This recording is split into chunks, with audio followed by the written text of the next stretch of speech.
Welcome to another episode of the Yellow Journal. Today I have an amazing guest and her name is Angela Jambga. Tendai, how are you doing today? I'm doing fantastic. I feel like I'm bursting out of everything. I'm just really happy to be here, T. Thank you. I love hearing that. So I'm going to give you an opportunity if you had 2 to 3 minutes to introduce yourself to the world. Take it. Let's see. Well, would you like me to look at the camera or look at you? Let me introduce myself to you. Okay. My name is Tine Angela Jambga. I am 27 years old. I am living my dream career, engaged to my dream man and the love of my life. I see the ring. Congratulations. Yep. Newly minted, engaged. I'm so happy. Okay. And in my dream career, living the life that I have chosen to live. When all of that falls away, who am I? I am Tendai Angela Jambga, an abundant being of love, happiness, and abundance and light. Wow. Okay, what exactly do you do, Tendai? I am a wellness curator and a yoga teacher. What that means is that I work with individuals and groups of people, organizations, in yoga practices, but also seeing what other remedies we can use. I take from the past, so traditional African healing practices, such as mute or incense, lighting sage, what can we do over here? And even just to working with corporates as to your emotional quota. Are the people that are working for you emotionally well? And in Zimbabwe, most of the times it's not. People aren't healthy. People aren't emotionally healthy. 300 million people worldwide are suffering from depression. That is a lot. And that's what we're talking about today with Tendai. We'll be right back after this break.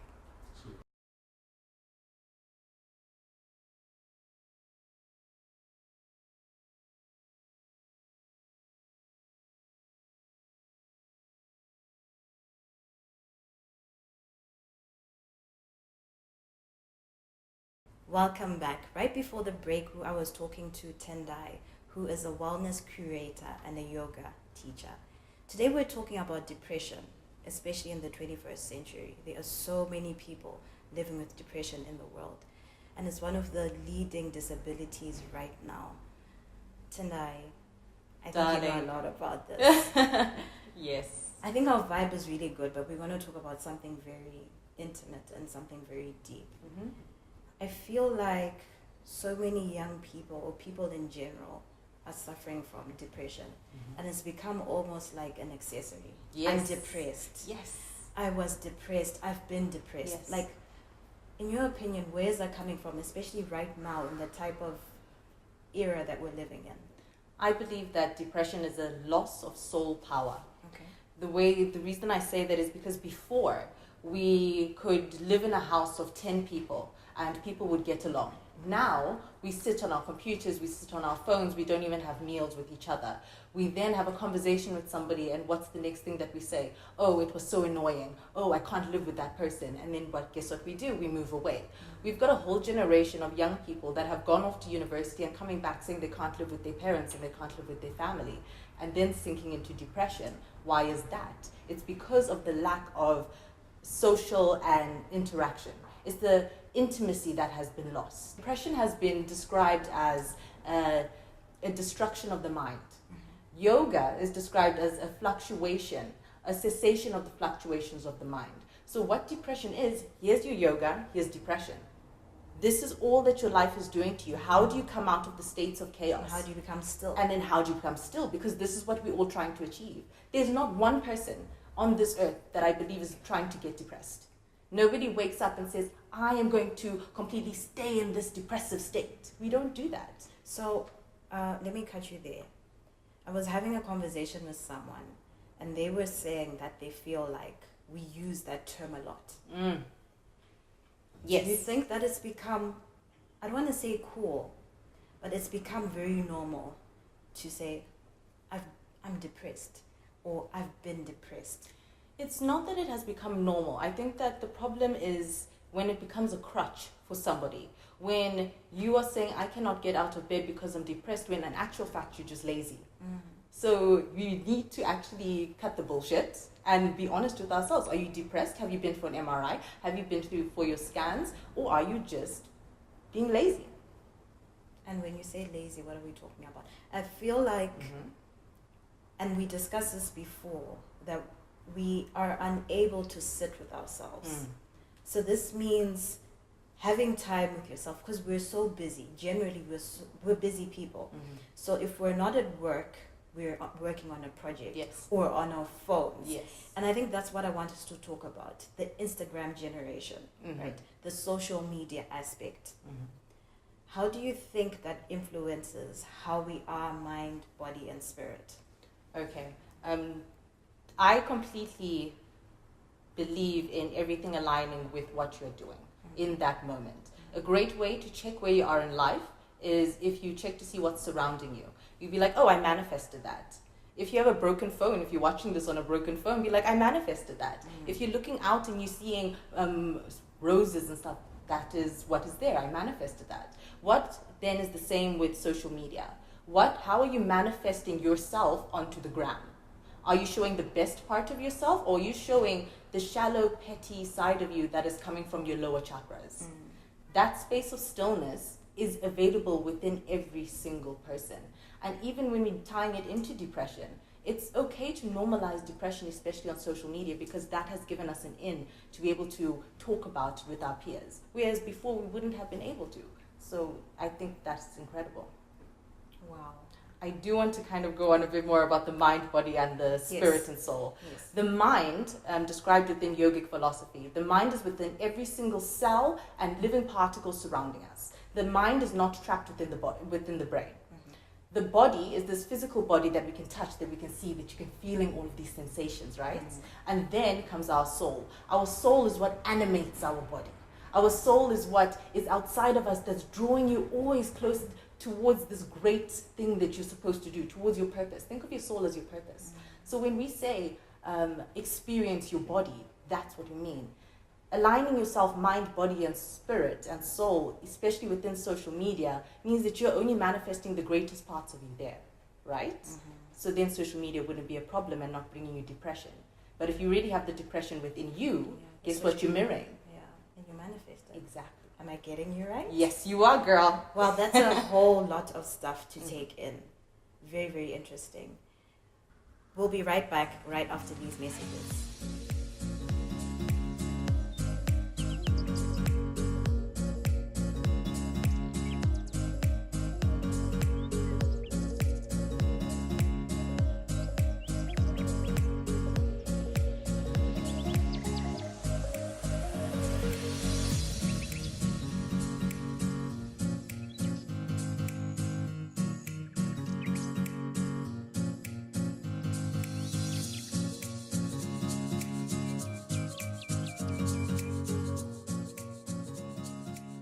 I've been having a really important conversation with Tendai, who's a wellness curator and a yoga teacher.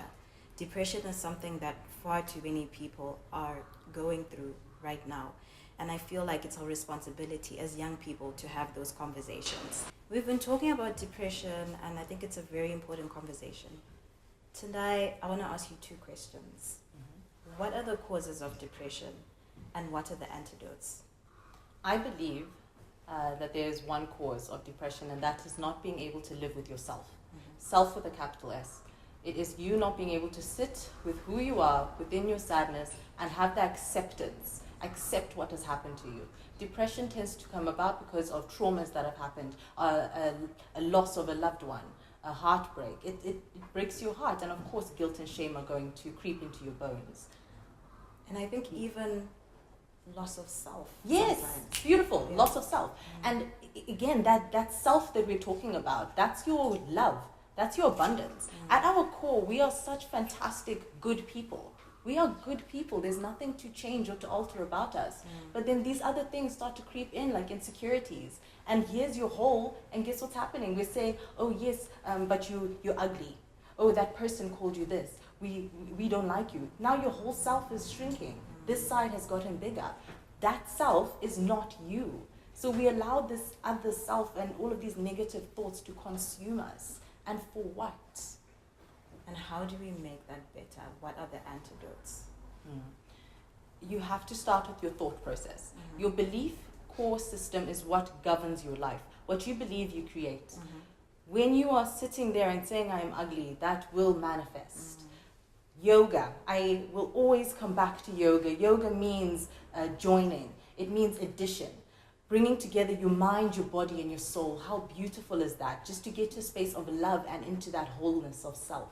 When we talk about yoga, I'm not talking about stretching on a mat where you're just going home and everything's fantastic. No, that's not yoga. Yoga is you, yes, stretching out, meditating, your breathing exercises, and sitting with yourself with a journal saying, this is what I've done wrong. Can I forgive myself? Your love journey is going to be a constant process of forgiveness. Wow.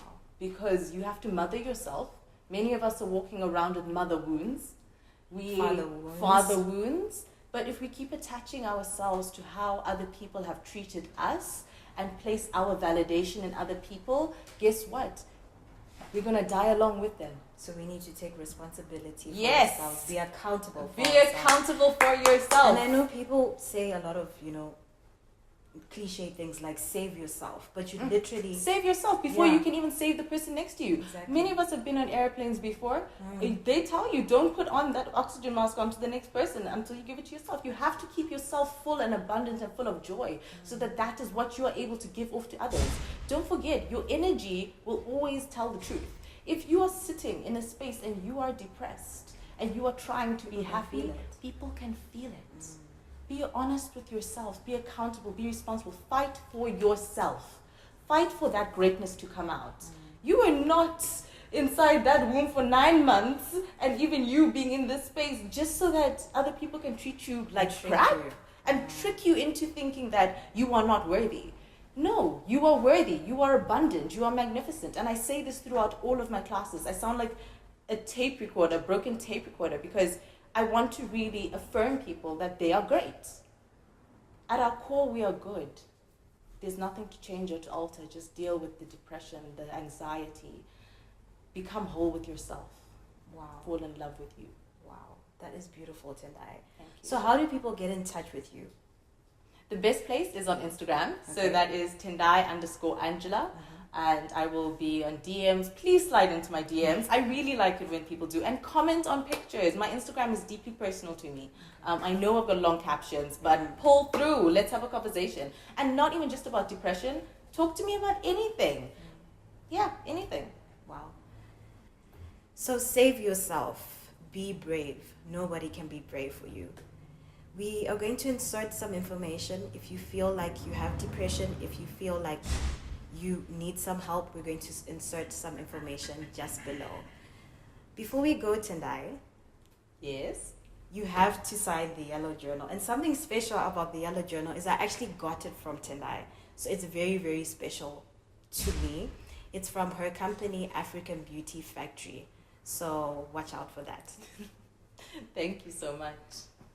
And they're just gonna tape you. That was another amazing episode of the Yellow Journal. I had an amazing guest today. We had such an amazing time. Remember, here we talk to real people, real stories. Until next time, bye.